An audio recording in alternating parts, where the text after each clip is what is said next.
My mom died, but I still text her. My mom used to text me every single morning. It wasn't anything fancy or dramatic.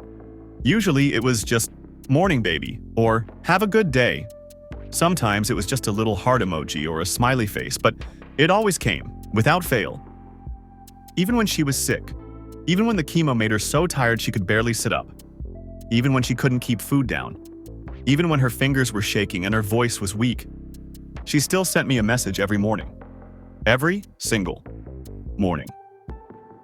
I used to smile when I saw them, even if I didn't reply right away. Sometimes I'd send back a "morning mama" or "you too." Other times I'd forget and reply hours later. She never minded. She just wanted me to know she was thinking of me, that I was still her baby. And then, one day, the texts stopped. I was 24 years old when my mom died.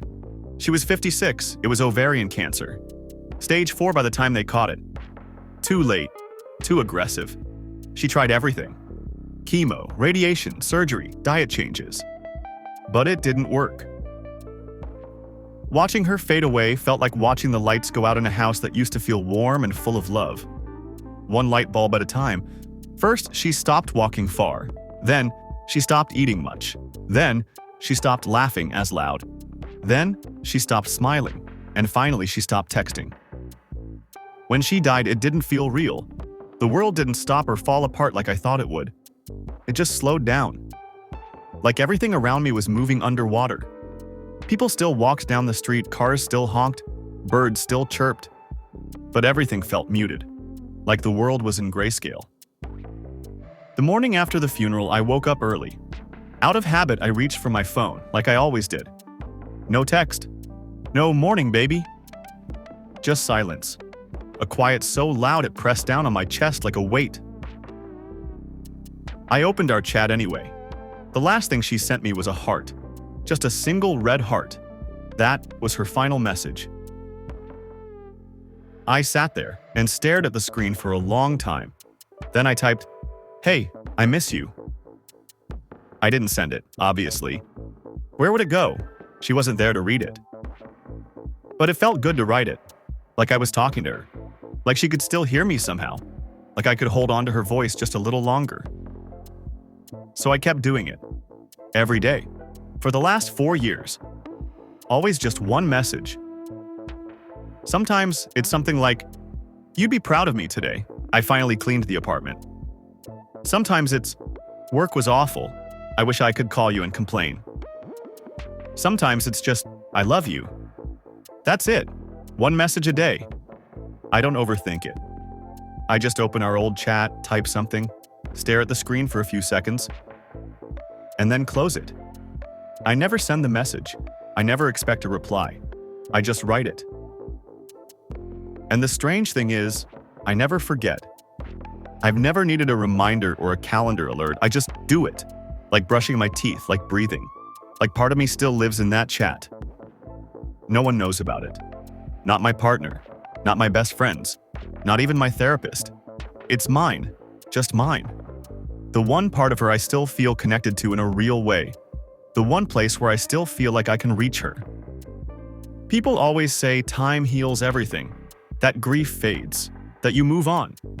But what they don't tell you is that sometimes you don't want it to fade. You don't want the wound to close all the way. You want the scar. You want the sting. Because it reminds you that it was real. That she was real. If the pain goes away completely, then what's left? Just memories? Just photos?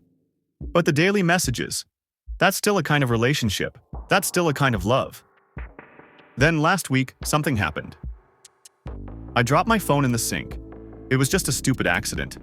I was brushing my teeth, holding my phone in one hand, checking a text from work.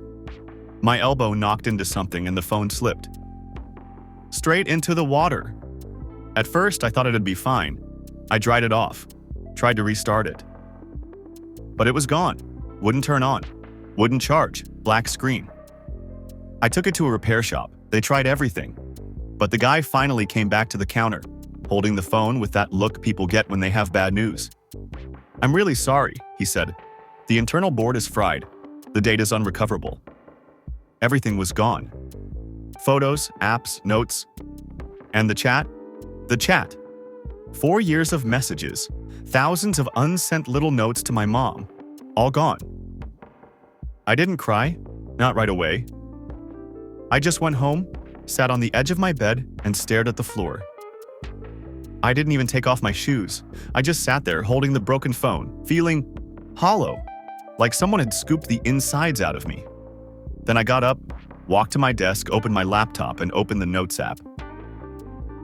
I typed, "Hey, I lost our messages, but I'm still here." And I saved it.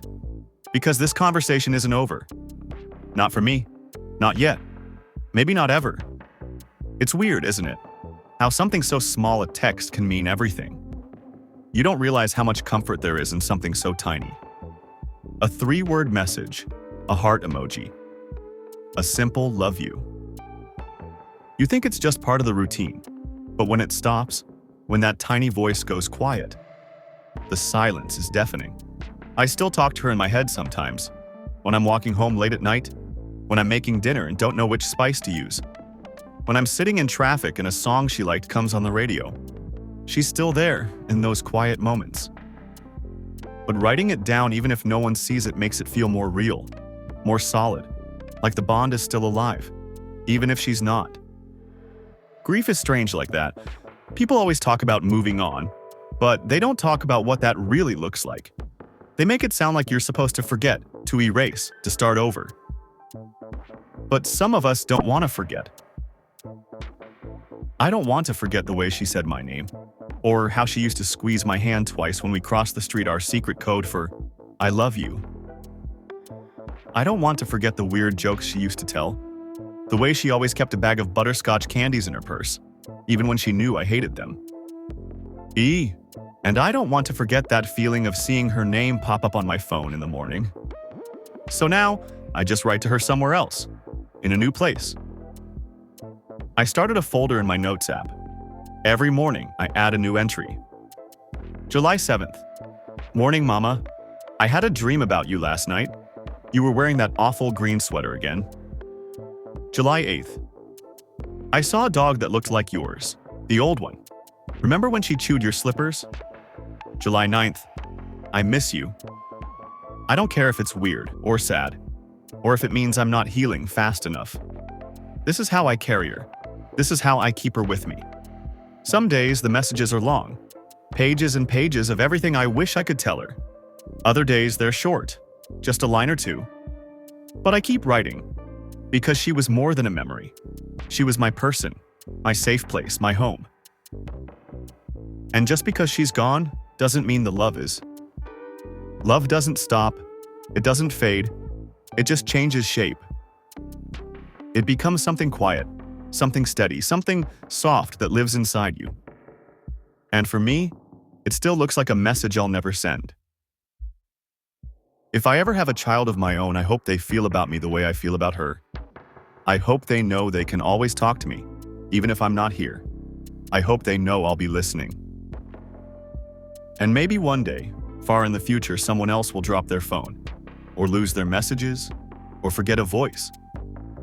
But maybe they'll also sit down, open a new page, and write, "Hey, I miss you." Because sometimes that's all we can do, and sometimes that's enough.